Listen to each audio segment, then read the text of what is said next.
Fabulous. Hello, everybody. Thank you for joining us tonight. We're gonna today, whatever time it is, wherever you happen to be, we're gonna give folks a couple of maybe a minute or two to join on in. So sit tight and we will be with you in a second.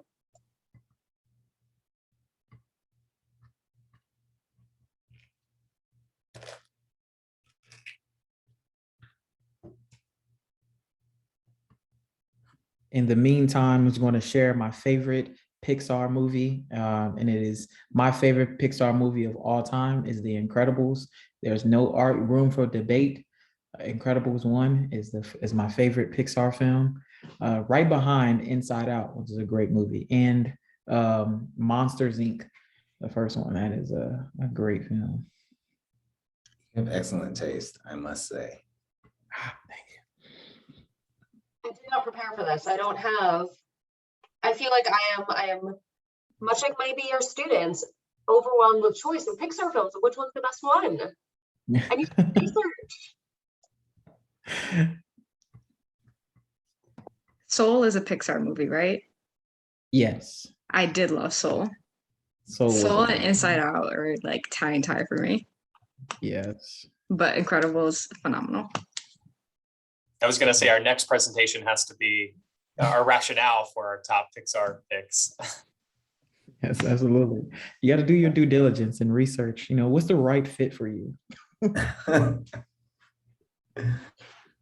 got to take. Yeah, I was going to say I've got a hot take. I think WALL-E's up there in my top 3. So. Ooh. Okay. We'll have to make the case at our next meeting. I will say that while y'all are presenting, I'm obviously going to be thoroughly paying attention and additionally multitasking and looking up all the Pixar movies just to make sure. Because does Hercules count? Because I have a soft spot in my heart for Hercules, but I think that's Disney, pre-Disney Pixar. Yeah, I think it is. Okay, that's fine then. All right, well, we can get started as folks continue to hop on in. They will join our presentation as it goes. So thank you everybody for joining us today. If you would like closed captioning, that is available on the bottom of your screen. It is live transcription, so some of the words might come off a little funny, but hopefully that will give at least most of what we are trying to get across. Additionally, this session is being recorded. And with that, I'm going to get thoroughly out of the way now and hand it over to Derek. Hey everyone, thanks so much for joining us, and thank you, Yulia, for that wonderful introduction. So you all are joining us today for the Back to the Basics, Starting Your College Search. And my name is Derek Terrell, and I am the Director of Member Engagement with the Coalition. But before we get started and talk about what the Coalition is and why this wonderful group of individuals are here with us today, let's go ahead and let them introduce themselves.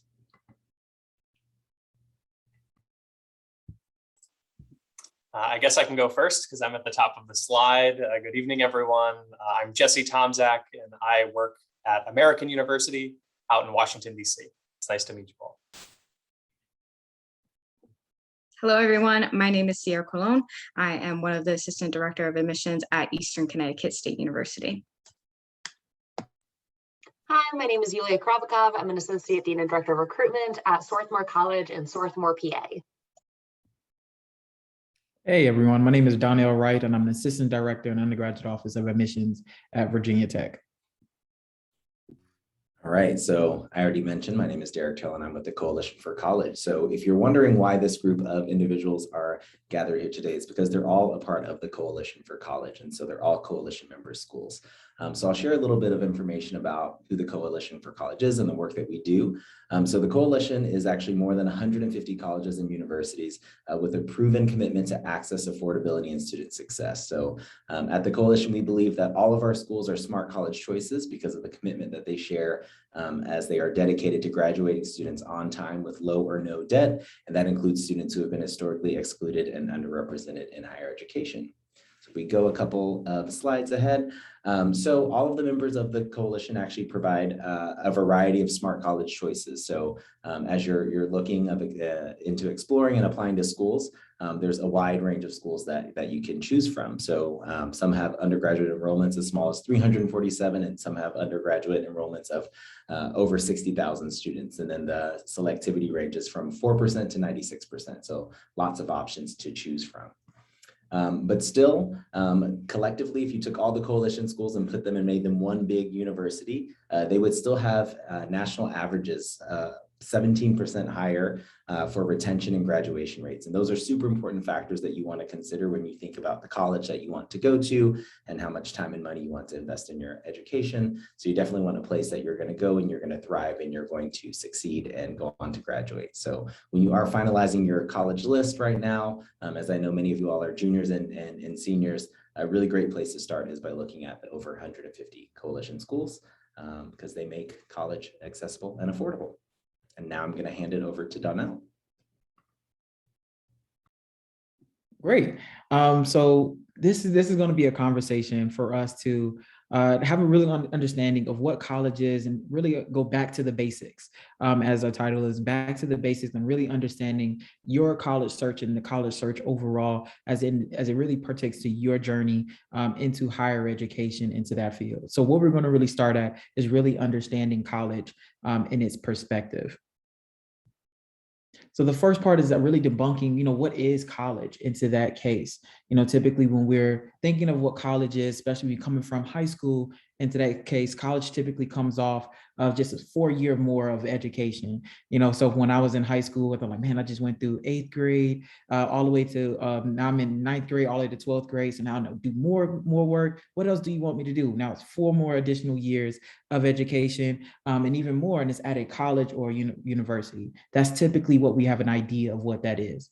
Ironically, that is actually not what college truly is into that perspective. College in series is essentially an educational institution or establishment, in particular providing higher education or specialized professional vocational training. It's an opportunity for you all to learn more than what you experienced while you're in high school as you obtain, whether the certifications, diplomas, degrees, or advanced studies that go toward a level of training that you will want to, whether a professionalized major training or job that you're interested in going forward from there. So that's realistically what college is. And we want to give you the basics of what that actually put in perspective and a framework for this conversation going further.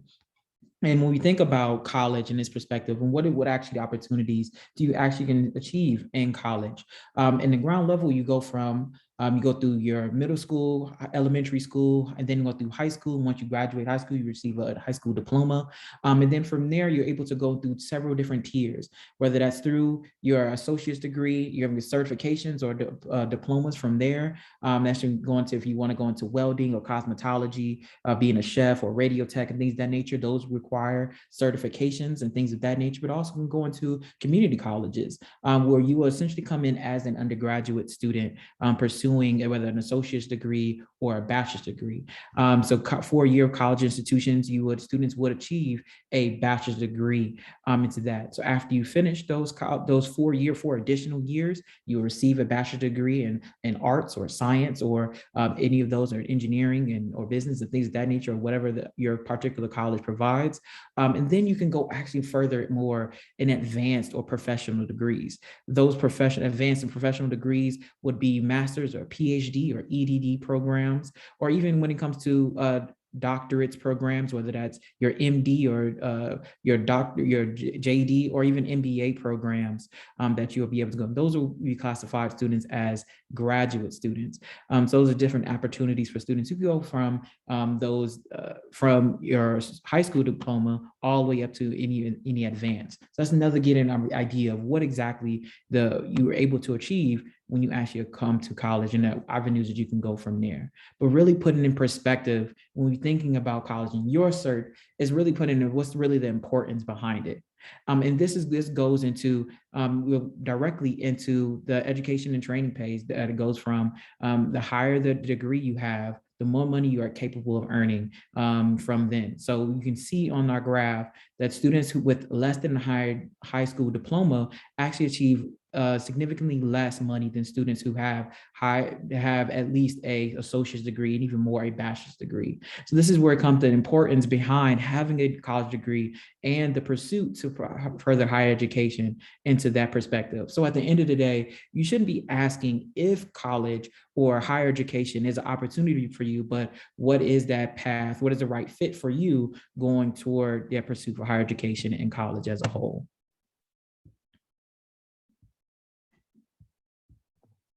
Alrighty, and then this is where I come in, right? So really finding the right fit for you. So there are so many opportunities and so many options available for students. So it's really important to really try to break that down so that way it doesn't feel so overwhelming. I definitely remember this process myself. It can feel like a lot, but what I will tell you is give yourself enough time to really go through this information and just know that you do have time, okay? And so something that I do want to start off with is the community college versus four-year institutions, right? I see a lot on social media. I hear a lot from individuals saying, hey, just start with community college, get your prereqs in, and then transfer. And I always say, just like with anything else, that is a personal preference for you. You have to weigh community college just the same way that you're weighing other four-year universities and those institutions. And at the end of the day, coming down to a choice that is best suited for you.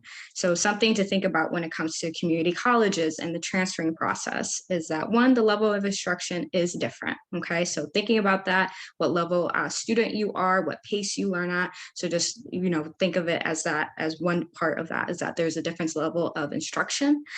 Two, different majors, right, that you might be considering. Some majors are harder to transfer into than others based off certain criteria, based off the schools that you might be interested in transferring into later on, right, to complete your bachelor's degree. So for example, for my institution, education can be difficult for students to transfer in with certain credits based off the certain requirements that we have, so on and so forth. So thinking about that long-term picture, right, if you do want to complete your bachelor's degree, how does that transferring process look like for you based off your final interest? Also, there's a different sense of community, right?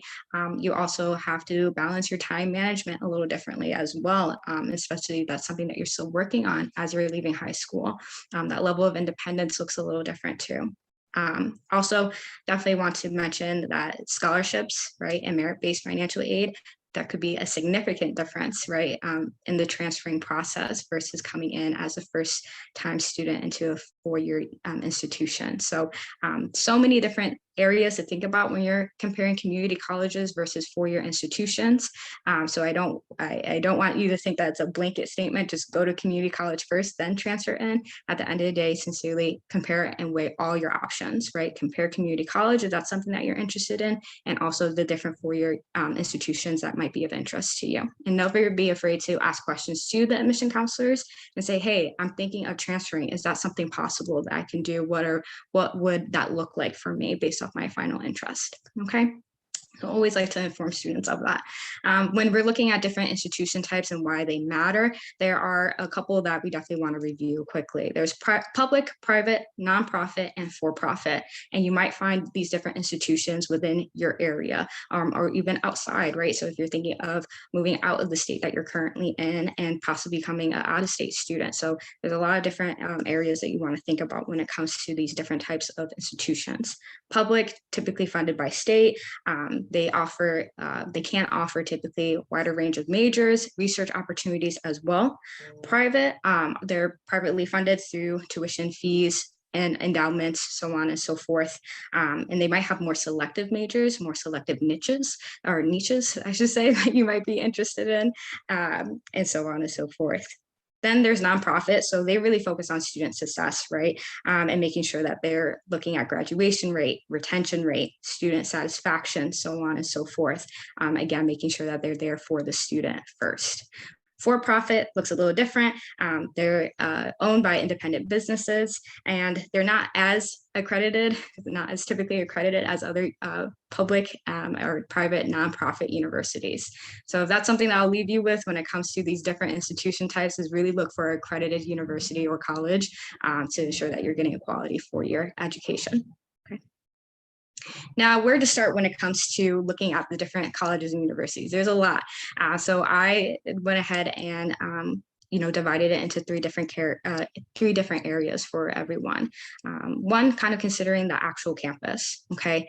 The location of the campus. How far do you want to be away from home? Do you want to be close? Do you want to be far? Do you want to be at equal distance? Okay, so thinking of the location, the surrounding area of the campus, the size of the campus. So do you want to go to a large campus? Do you mind taking a shuttle bus to get to your class? Or do you want everything in walking distance?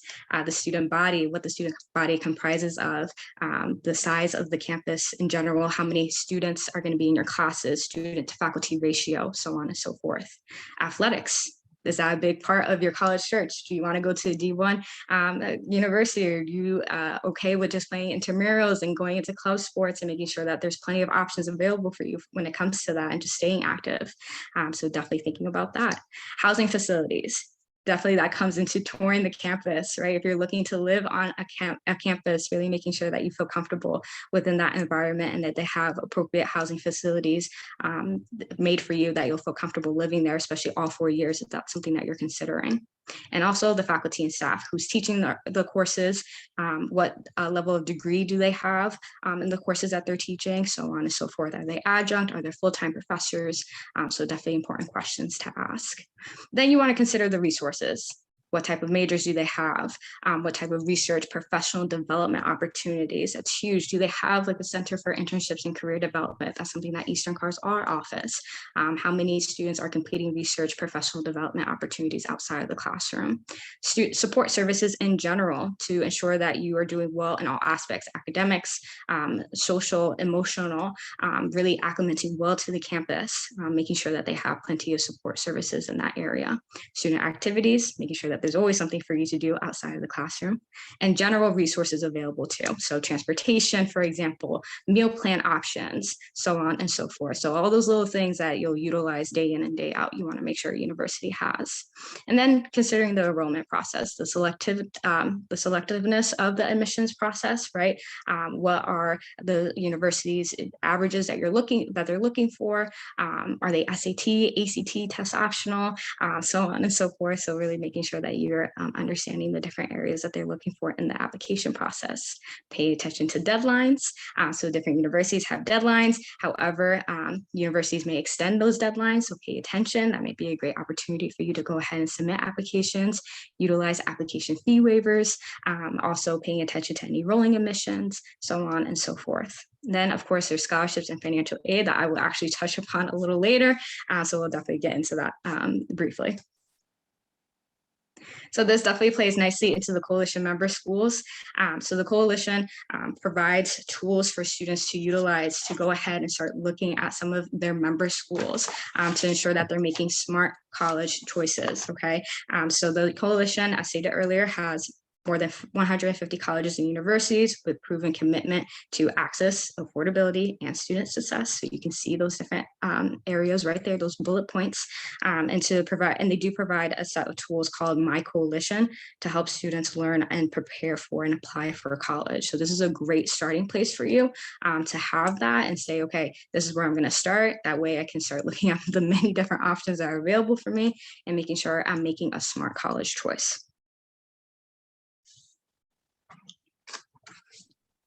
So a common theme that we had that can go into this perspective is that every institution is different, but there are some commonalities within us that, and going to it. And the first part is actually how to apply to these institutions and into that perspective. So now you know what college is, the things to look for, but now it goes in a reference of actually applying to them. So there are some very common application types in order to actually apply to these institutions. Even for all four of our institutions, as we have some commonalities within our institutions, but there are some differences as well. So we do have the Coalition for College Application, which we just went about, talks about the access for students and things of that nature. Then we also do have the Common Application, which has over 900 colleges, institutes, universities worldwide, where students are able to where institutions house their applications via the Common Application. Then we also do have the QuestBridge application. The QuestBridge application is an opportunity where colleges partner up with low-income, underrepresented, underserved students to find scholarship opportunities for students to be successful at their institutions. Then we also do have the Common Black College application, which houses many of, if not all, of historically Black colleges or universities. And then we do have the institutional application. Some institutions do have their own school site-specific applications into that perspective, where they house that's where your students will be allowed to actually apply to that college via that. So for example, many of us are actually a part of the Coalition for College Application. for Virginia Tech. I was part of the Common Application and the Coalition for a College Application. Swarthmore is actually on the Coalition for College Application, Common Application, and QuestBridge. So we have plenty of different opportunities for students to actually apply to colleges. Now that you know what exactly what college you're looking for, what you're actually looking into getting out of that college experience, and even more now how to actually apply and go forward with that college, with your college search.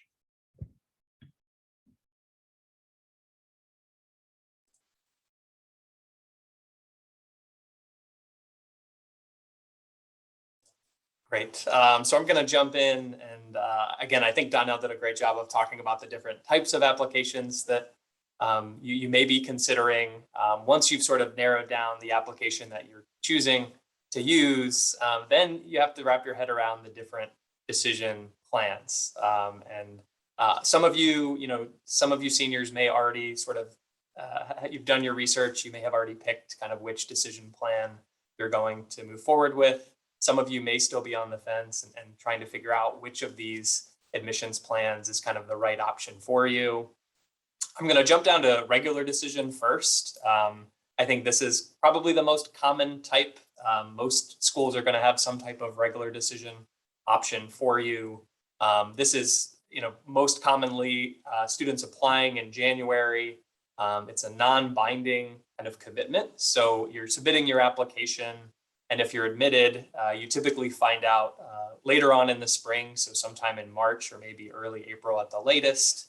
Again, it's non-committal, so you'll have options. You'll be able to choose from a number of different schools, and then you'd be making your admissions decision by the May 1st national enrollment deadline. Above regular decision, you'll see a few different early plans. And again, if you're new to these concepts, I'm going to kind of jump into each one. Early action is going to be an earlier deadline, but oftentimes gives you more flexibility than an early decision. So general early action is going to be a non-binding option where you're applying earlier than January to a school. Again, most commonly, let's say November or maybe early December. You hear back, let's say, in a few weeks. And again, you're not forced to commit to a school, but you'll have your acceptance letter. You'll have that information earlier than having to wait until the spring of the following year. And then there are some schools that have what is called restricted early action, which would be, again, it's non-binding, but you are only choosing one school to apply restricted early action to. Early action, the kind of more general option, allows you to apply to multiple schools and, again, get that information earlier in the process.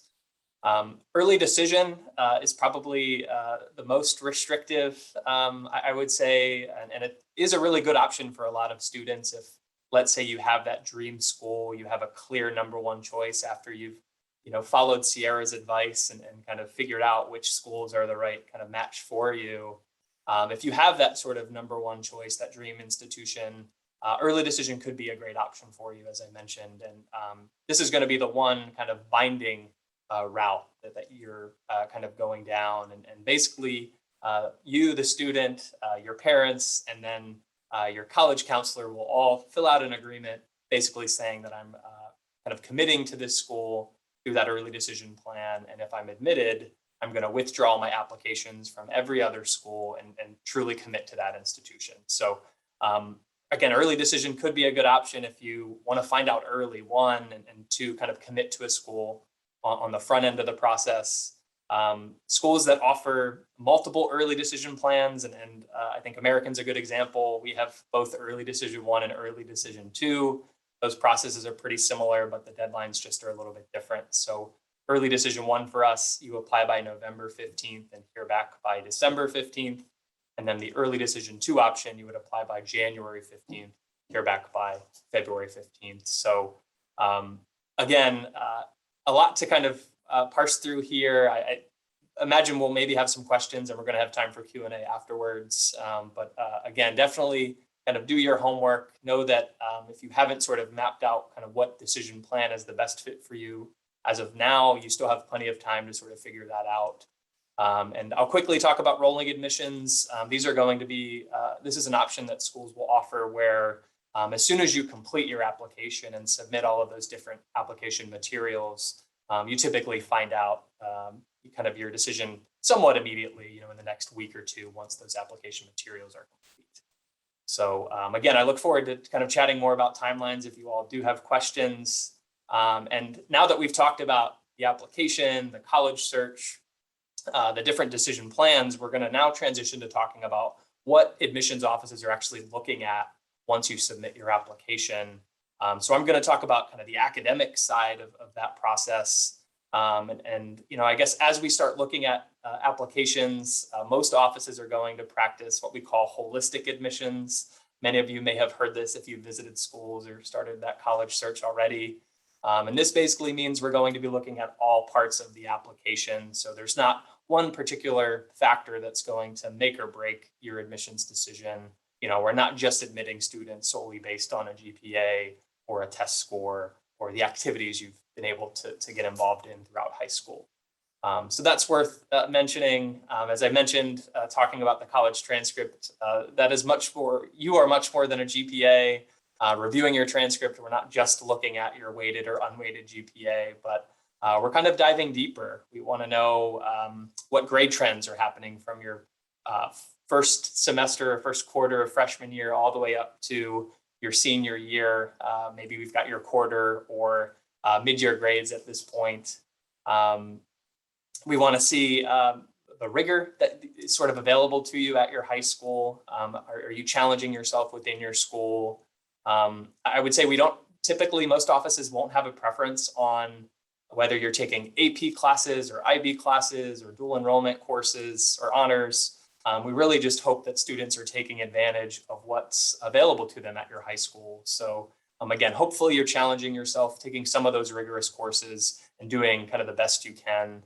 And one other thing that we wanted to mention here was that each school will have a slightly different kind of admissions process where you may be applying to the school kind of more broadly or generally, or you might be applying directly into a specific program or a specific school of study. So again, as you sort of craft that college list, if you haven't done so already, make sure you're aware of kind of the requirements of each school that you're considering. And maybe you're considering a school like American where you are just applying to the university, and the school of study and the potential majors that you list just give us context as we review your application.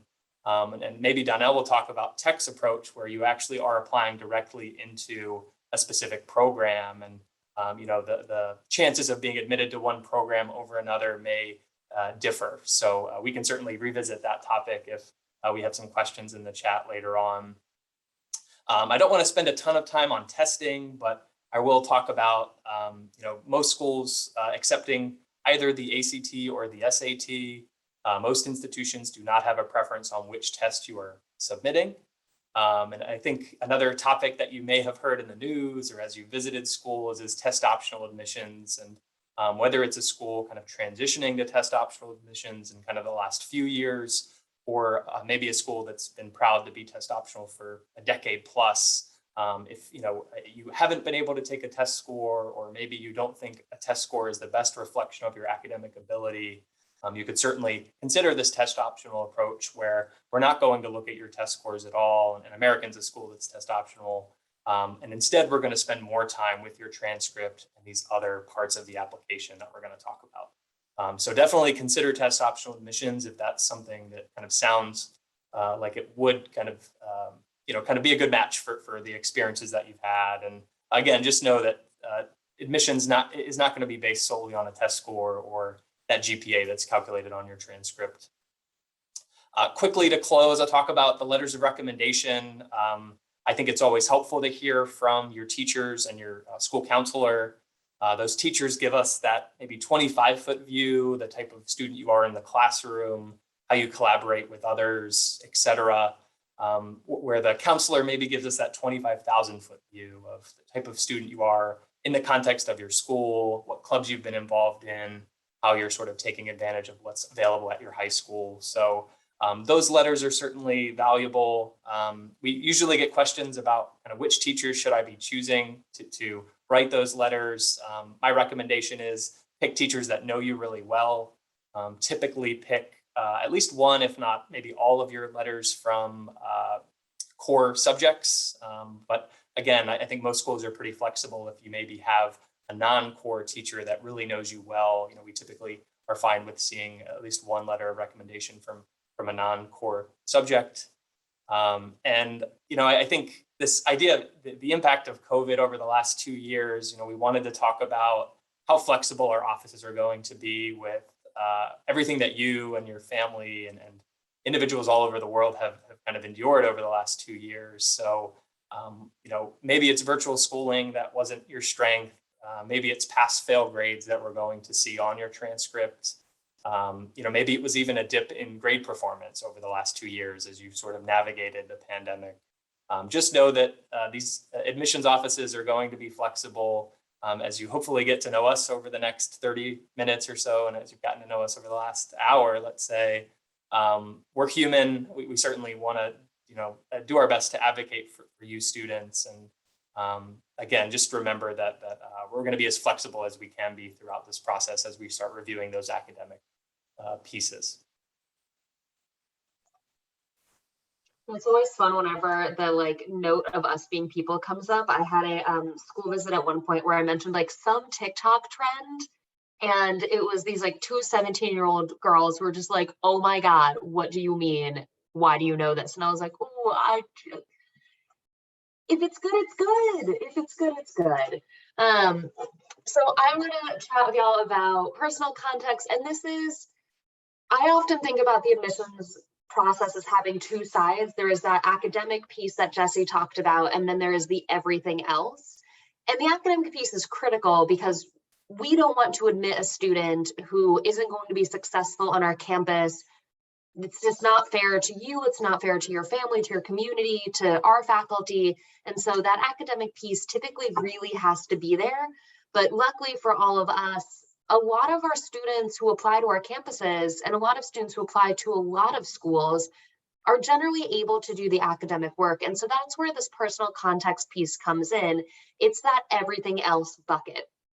The main way that we get this is through the actual process of filling out your application. So as you're going through, let's say you make a My Coalition account, you can start putting in a lot of these pieces before you even really get to that kind of heavy application cycle.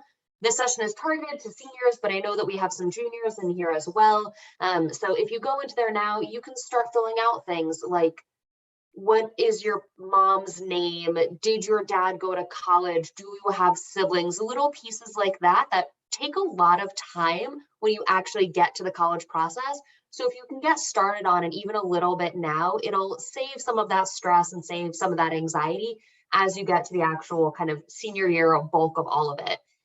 For all of you who are seniors right now, you can honestly probably do this right now as you're listening to me talk. Normally, I want everyone to pay attention to me, but I trust that y'all can multitask and put in your birthday and your home address while having me in the background. But this personal context really is everything else about you that you feel comfortable telling us. So your family background. Do you speak English at home? Is English your first language? Are your parents college educated? What understanding do we think you have about the college application process? What is your citizenship? Are you undocumented or are you DACA eligible? These sorts of pieces that really help us better understand what might have been your experience on just a straight kind of really shallow, immediate sense.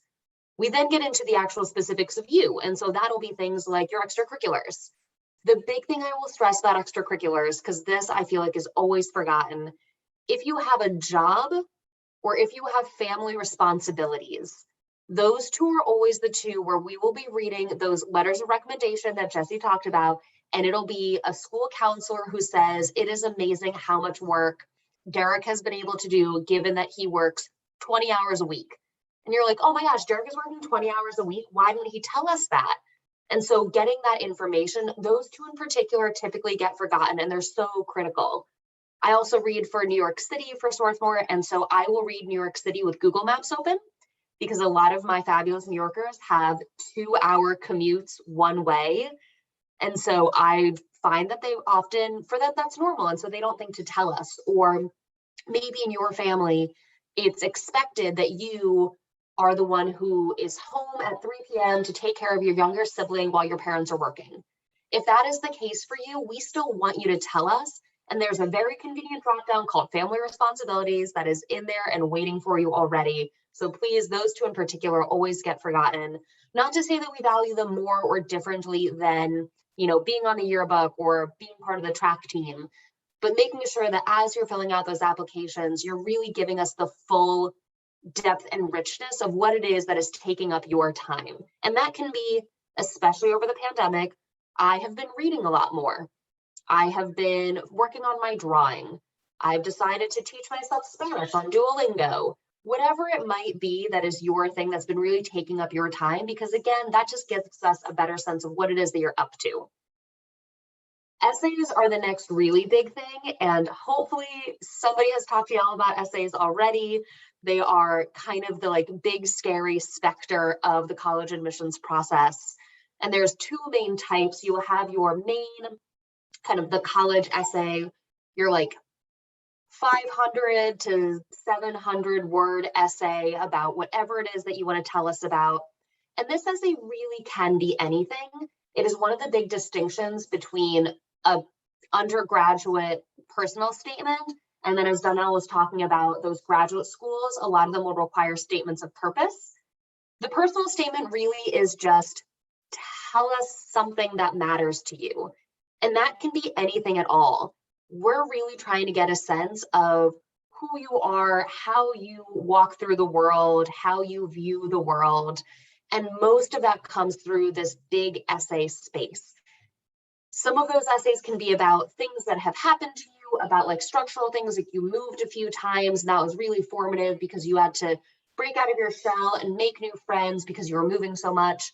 Maybe you want to tell us how you start your day because there's something about the way that you organize everything very precisely. You lay out your outfit the night before, and that helps us understand that you are a very meticulous person. You like having your ducks in a row. Maybe that's how you describe it. Whatever it is, it really just is us trying to get a better sense of what is normal for you. It doesn't have to be big and dramatic. It doesn't have to be something that wows us necessarily. We're not always looking for that. I find that sometimes students want to be controversial or have a hook. I have read more essays about poop than I could ever want in my life because students want to be controversial. And it's not necessarily putting your best foot forward. One of the tips that I will have for essays is think about what is the one takeaway, maybe the two takeaways that you want the reader to leave this essay with.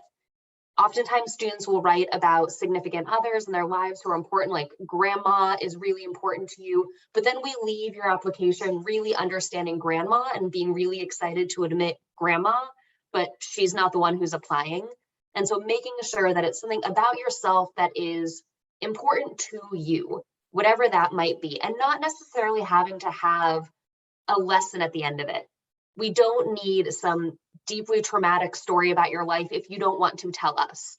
If there has been something that has occurred in your life that has been meaningful to you and you want to share it with us, you can. But if you don't want to, if that is not a place and you are not ready for that yet, do not feel like that's a thing that you have to do for the sake of getting into college. It will just burn you out and it's not worth it. If you have something that has occurred and you want to let us know, but you don't want it to be the bulk of your personal statement, put it in additional information. Every application has an additional information section. You can write in, my sophomore year, my parents got divorced and it was really hard. That can be all that you do. It could have been a really nasty divorce and you are not ready to talk about that yet, and that is totally okay. You don't have to tell us. Knowing that it happened is helpful for us as we're reading your application, because then we can say, okay, that's why the grades maybe went down a little bit sophomore year. There was all this other stuff going on, but you don't have to spend time on it. That should not be your focus. Tell us about things that are important to you. Tell us about things that help us get to know you. Those essays are really, really big. And that's mostly the personal statement. You'll find that a lot of colleges also have supplemental essays. So those are often things like, why do you want to go to our particular college? Why do you want to study whatever it is that you want to study? a whole range of other questions live in this supplemental space. My recommendation for those is making sure that you, A, answer the question, and B, try to limit how much you copy paste. Everyone always thinks they're really clever with the copy paste. I used to work at an institution where the dining hall looked like a regular dining hall, and we would get essays from students who are so excited to go to our dining hall because it looks like Hogwarts, and it didn't. Or students who are so excited to study an academic major that we don't offer, or be right in the heart of the city, and we're not right in the heart of the city. And whenever you read that essay, you always worry a little bit of, is the student going to arrive here and be disappointed? Are they thinking that they're applying to another institution? Maybe we're not a good fit for them. And so if you're really actively wanting to go to this school, hopefully that why us essay is natural. Why do you want to go there? If you have other questions like, what do you want to study? Again, trying to sprinkle in things that are true about you, things that are true about that institution, really being as genuine as you can. There is no student that we are looking to admit. There's no student that we're looking to read. We recognize that you are 17. The world has been really hard for the past 2 years. We totally get that. So be 17. That is absolutely fine. The other sort of personal context pieces that come in that are listed here, interviews when they are offered are a good way to get to know more about the institution, have the institution know more about you. Don't freak out over these unless you like spit in the face of your interviewer. They're usually not make or break. Like, don't be a jerk, ideally, and show up knowing why do you want to go there? What is it about the school that you're interested in? And just talking about yourself. If you hate interviews, they're usually optional. If this sounds like a nightmare to you, you don't have to do an interview. They're usually optional. Formal resumes, another thing that is typically optional. This can be helpful if you already have a resume or if you're applying to an arts conservatory program and they have, they want a professional portfolio of you, then maybe that's a moment to have one, but most of us don't require it. Arts portfolios, again, if you are a national level, international level artist, feel free to send it our way. If you like doodle in the margins, you can send it to us, but again, you really don't have to. Research opportunities, if you've had the chance to do it, very few students get the chance to do this because typically research is saved for college and up students. But if you've had the chance to do research, that is another thing that exists. And then again, the giant caveat to all of this, it has been a global pandemic. Us in the admissions world, we are pretty used to reading applications from students who attend school in cities, states, countries that are experiencing significant unrest. That can be natural disasters, that can be political disasters, that can be health epidemics. This is obviously worldwide, so it's a much broader scale, but your admissions staff, your admissions officer, we're used to reading applications that are impacted by things outside of the student's control. Maybe you live in a place that gets hit by hurricanes all the time. That's going to impact your application, but we know that. Maybe you live in a place that just had a really hard earthquake. We know that too. The global pandemic is kind of like that, but at obviously a much larger scale. We understand that your extracurriculars are going to be different. We understand that your teacher recommendations are going to look different. We understand that your grades are going to look different. If you want to talk about how COVID has impacted you, there is a question on every application that says, how has your community been disrupted at some point by all of this? And the idea there is, again, we don't want you to feel that you have to write your personal statement about the pandemic. If you want to, you can. But if you don't want to, you don't have to. Write about whatever it is that is meaningful to you. And if you want to do this more transactional moment of both of my parents lost their jobs, and so I had to do work and school at the same time, that would be where you would put that. And then we see it. We understand that that is part of what your life has been for the past 20 months. And we can look at your application and your academics in that context. So as you're going through putting your application together, really any place that you can fill it in more, give us more information, using all of that possible real estate to tell us more about you, that is who we're trying to admit is the student behind the paper. And the way that we get to know that is through all of these different parts of the application. So really, truly, the holistic admissions piece is absolutely true. I really like holistic admissions. So I have talked for a while that I'm going to get out of the way. So that way I believe Sierra can tell us more about financial aid. Yes, so this is where we wrap it up to talk about financial aid, as it's sincerely a very important part in picking the right school for you, especially at the end of the day when we're nearing May 1. You're trying to figure out, okay, where am I going to go? So I had to put a great meme there. Game time, let's get this money. But picking the right school also may comprise of the aid that you can receive from this university or college that you're considering. So I actually, when I was applying into colleges, I had this perception that I had to go to a private university to receive a quality education. However, that is not true. There are incredible public universities. I went to a great public university that I love, and look at us, I'm still there. However, another piece of that was me kind of freaking out, thinking like, oh my gosh, I have to go to a public university, but public universities have such a large price tag sometimes. Can I afford that? Private universities can give incredible financial aid packages, right? So overall, the reality is don't assume, ask questions first. And if there is a university that you are sincerely interested in, apply and then review their aid options, okay? And definitely ask questions, ask admissions counselors, financial aid officers to review your final financial aid packages and help break down that final number for you. So that way you feel confident in the school that you're choosing at the end of the day, okay? So some terminology. Financial aid, we can talk about financial aid for days. So I'm just going to quickly review this information and this terminology that you'll definitely hear frequently. But just know that there are plenty of other webinars and events that take place around financial aid. And I sincerely do encourage you to be a part of those, even if you're not the first student in your family to go to college. Financial aid changes a lot. Though I'm first generation, my brother after me, we did the financial aid process kind of like as a new slate as well, because things changed within those 6 years, right, that he started to apply to college and universities. So some terminology: full need is enough financial aid to cover the difference between attending the university and a family contribution, so the estimated family contribution. So some universities are full need, and they will provide enough financial aid to cover the difference between attending and your estimated family contribution. Then there's need blind. So this is when universities are reviewing students regardless of their financial, commitment or background. So they're going to review you based off your application and who you are as an individual, as a student, okay? Family contribution, I just mentioned that.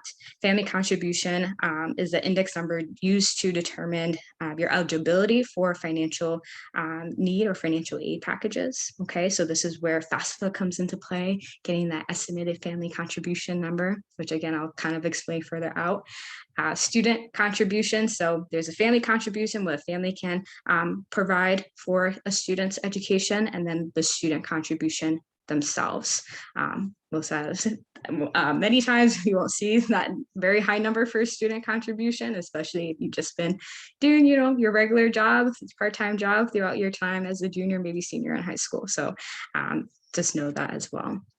For work study, this is when students are provided a job on campus, which allows them to earn money to pay for school by working part-time. And this is typically, obviously, on a college campus. So sometimes you might see that in your specific financial aid package that you were awarded work study.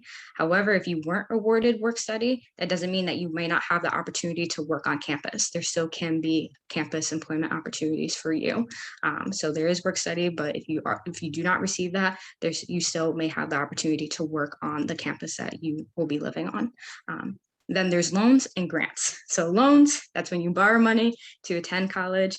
There are federal student loans that you can take out, which typically have a lower interest rate, and you pay those back after you graduate from your college or university. Typically, you get that 6 months window. Maybe things will change for you guys. We shall see. But with that, students typically have some grace period within the federal loans that students have options to. However, there's also outside loans that students can take out with themselves or with a co-signer, such as a parent or guardian or whoever else may be helping you through this process. Then there's grants. Grants are typically free money, but there's a form of financial aid that doesn't have to be repaid. So we love grants, we love scholarships. There are smart choices for loans as well. So don't be too afraid of loans. Obviously, make smart college choices for yourself. However, don't be too afraid of them, but definitely make sure that you're asking those appropriate questions, understand what you're signing up for, and that way you feel prepared for once you leave your college or university. Then there's different types of aid. There's need-based aid and merit-based aid. So need-based aid is financial aid that you can receive if you have financial need and meet certain criteria. Merit-based aid offers financial support based on a student's academic achievements as well. So for example, merit-based scholarships. If you receive merit-based scholarships when you're attending to the university, you may continue to receive that throughout your time at your college or university, and need-based aid based off of the different forms that you may have to fill out to receive aid throughout, again, your 4 years within your college or university. And then to quickly go over this, trying to do a time check as well, we want to make sure we answer any questions. There are institution-based and external scholarships that students can apply for. Sometimes institutions just provide scholarships for students based off merit or based off other criteria that they may be checking off. And then there's external scholarships that students can apply to outside of the university or colleges that they are attending. So there are scholarships students have access to through the coalition.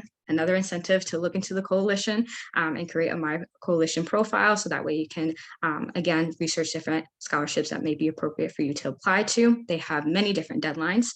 Some go as far away into the summertime, right? So if you're a senior right now, there still might be scholarships that you can apply to all the way until August. So don't think that there's, you missed the deadlines for that. You have not. Just again, make sure that you're researching different scholarships that you can apply to. They may ask for different forms, might ask for essays. So definitely use that personal statement, keep it, because you might want to edit it and use it for these different scholarships. You don't have to reinvent the wheel when it comes to these scholarship essays. Okay. Forms, there's FAFSA, very widely known, free application for federal student aid. It is live for my seniors. Just know that you do have until March 1st to complete it. You will need your 2020 income tax forms, so to complete FAFSA. So keep that in mind for my juniors. FAFSA always opens on October 1st, and the deadline is always, at least for right now, March 1st. So that has stayed the same throughout the next couple of years. We'll see again if it changes, but that's why you should always be updating yourself when it comes to FAFSA, and you should always be reapplying for it every year that you attend to be at your college or university. Okay, so it's not a one-time application. You do have to continue to apply for it. There's also the CSS profile, which is through College Board. So this is another online application that opens up different institutional aid and scholarships for students and families. Some universities do require it. So again, another question to ask when you're looking at different colleges and universities. And then some colleges and universities do require other institutional forms that can, again, provide additional institution-based aid for any students who may not be eligible to apply for FAFSA. There may be, institutional forms that you can fill out to receive institutional aid. So for any students who are undocumented or have DACA, this can be a great option for you as well. And so I think that covers it all. Again, FAFSA, there's a lot that we can talk about when it comes to FAFSA, but I'm hoping that this introduces you to it. And definitely, please keep your eye open for any webinars or other Zoom events that have to do with FAFSA. And I definitely encourage you to attend those. Awesome. So it looks like we're going to go into our Q&A session or section right now. And I know that we have one question in the Q&A that I'm going to ask Jesse to go ahead and answer. So somebody wanted to hear you repeat the information about restricted early action. Yeah, Kelly, thanks for asking that question. So again, there are many different decision plans. I'd like to think of it as sort of a spectrum of sort of how restrictive versus how non-restrictive it is. Early decision is kind of the most restrictive, where you're committing to one school. If you apply, you're withdrawing your applications from every school beyond, or except for that school that you're admitted to. I think restrictive early actions maybe one tick over, so it's still pretty restrictive. You're not committing to this school, so it's non-binding. But there are a handful of schools that basically say you can only select one of one school, apply early action to. You get your decision back earlier than regular decision, but again, you're not committing and you're not bound to go to the school. So I know I tried to answer that kind of in a quick tidbit. I hope it was clear, and Again, if any of my colleagues want to jump in, maybe you worked for a restrictive EA school, I have not. So if anyone else wants to chime in, please do. I have not worked for a restrictive EA school, but I will say that oftentimes I recommend reaching out directly to the school that you're looking to apply to. Sometimes they have policies where you can apply restrictive early action to them and any public institutions, but you can't apply to any private institutions. So it really gets kind of like muddy fast, unfortunately. I always recommend if you have a question about something, go directly to the college. They're used to answering these questions. And that's really what we're here for. We are here to counsel and advise and guide students through the process. So as you are trying to understand how the college process works, really reach out to the colleges, because that's what we're here for. Awesome. Thank you. Those are great. So we do have one more question that came in. So one student wants to know that they are wanting to do computer or business as a major. So what courses or electives do you recommend taking?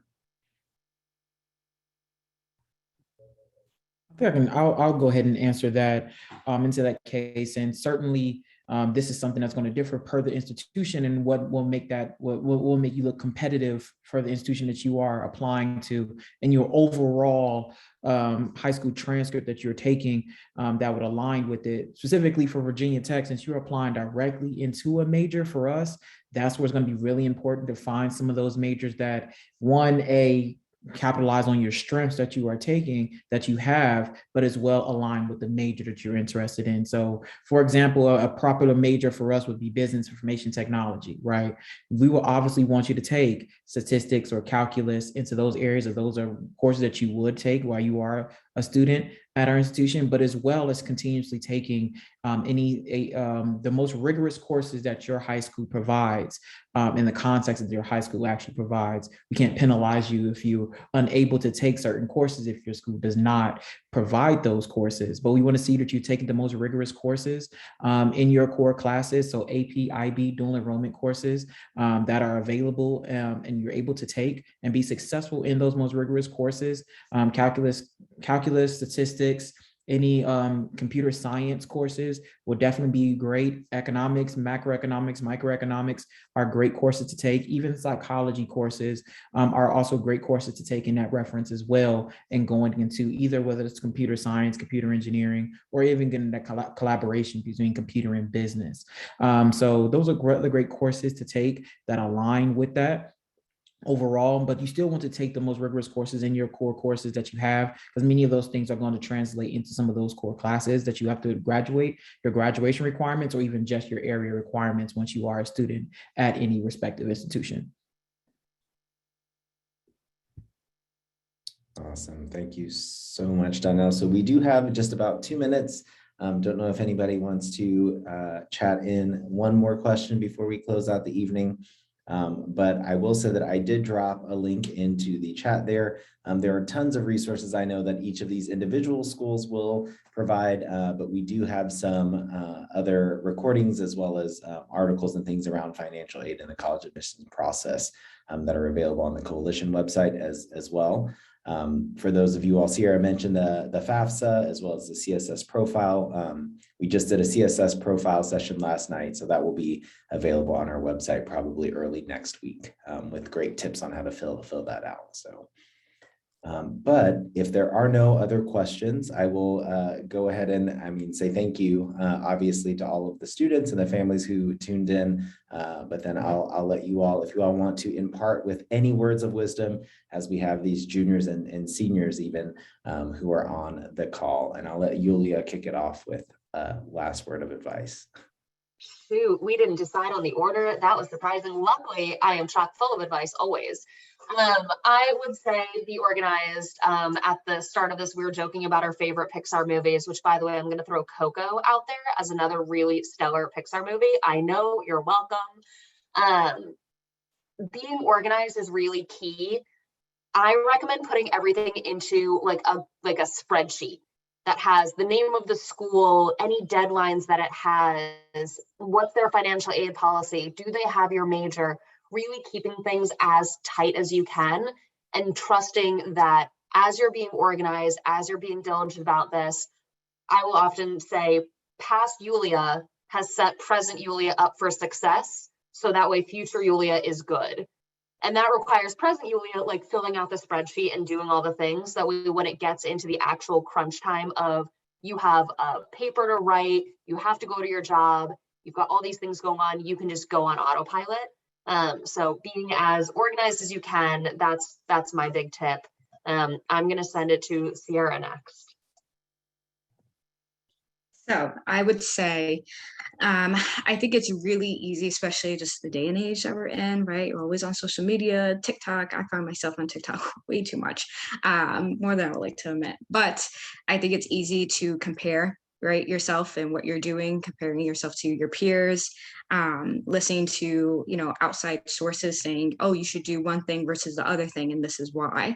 I think it's really important to kind of learn how to drown that out and honestly follow your own intuition. Listen to the people that you can sincerely trust that do have your best interests at heart, and really rely on your intuition, those individuals that you can trust to help guide you through this process. So I understand it can be really overwhelming. And there can be a lot that goes into it, obviously, but definitely at the end of the day, trust your intuition, trust the individuals around you that know you, that want to see you succeed, listen to their advice. But at the end of the day, follow your intuition. As corny as this might sound, follow your heart, right? We're talking about Pixar movies. But really just at the end of the day, do what is best for you. Okay. Choose what you wish to choose the college that you wish to go to, and you will get the most out of it because it's the decision that you made for yourself. And I promise you, you will have a great experience if you do that, and have that, thought moving forward with anything else that you do in life too. Oh, and so I'm going to kick it off. You know what? I'm going to kick it off to Jesse. Great. So yeah, I was thinking back to some of the first conversations we had as a group about this session, and we were talking about hosting an event that sort of touched on things that mainly because we knew students were going to be at a lot of different places when it comes to applying this year, especially because of the pandemic. And I think I'm going to tell students to sort of embrace kind of where you are in the process and kind of own that voice over the next few months. Maybe you're a student that knows specifically, I want to study this, I've had these extracurricular activities, and I already sort of know my career path. I think that's great. Share that with the admissions offices that you're applying to. That's great that you're sort of in that position. If you're that student that maybe is really undecided, you don't know kind of where you want to study, or you're torn between multiple majors, I think that's great too. Again, kind of be honest, share that kind of perspective with the admissions offices. As I mentioned earlier, we're going to be understanding. And I think oftentimes students maybe want to sound a certain way that maybe they think admissions offices want you to sound like. And I think that sort of authentic voice or that genuine perspective can really be refreshing for us as we're reading hundreds or thousands of applications over the next few months. So lean into kind of where you are in the process, reach out to our office if you have kind of final questions. Again, each process is going to be different. Each school is unique, and we're here to be a resource and help you over the next few months and enjoy the process, I guess would be my last tidbit before I throw it over to Donnell. But enjoy the next few months and hopefully find some happiness and excitement as you think about college next year. Yeah, I think for me, I think it's a huge piggyback of what Jesse had. That's just one thing. I think about my high school experience, that transition from high school to college, of certainly not being as transparent as I could have been with my college representatives or institutions that I applied to. Because anything that the one thing we don't want to do is make an assumption based off your life and the things that you're going on. So certainly tell us any and everything that you would need to know that's maybe not as reflective on your high school transcript or anything of that nature, so we can best get an idea of who you truly are and your particular experiences. But I think the main thing for me is an idea of what I did when I was in high school, was be opportunistic and be willing to explore. I applied to a school off the whim, didn't know how great the school was, and it turned out to be a really good institution. Got in and I went. For example, I'm a first generation student from the South Side of Chicago, and I applied to University of Virginia at the time. It was the #1 public school in the nation, and I got in. I never visited Virginia, never visited UVA, and I just went in on a whim and wanted to know if that was something for me.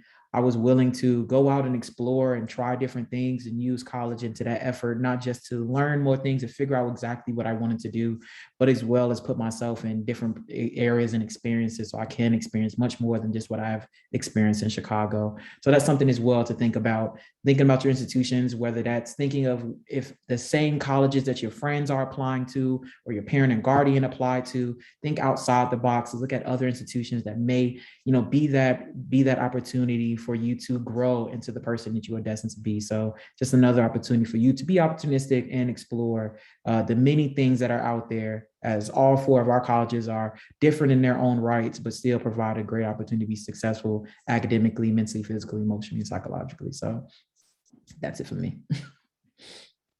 All right, and with that, we will go ahead and wrap it up for this evening. Once again, thank you to everyone for joining and have a good night. See ya.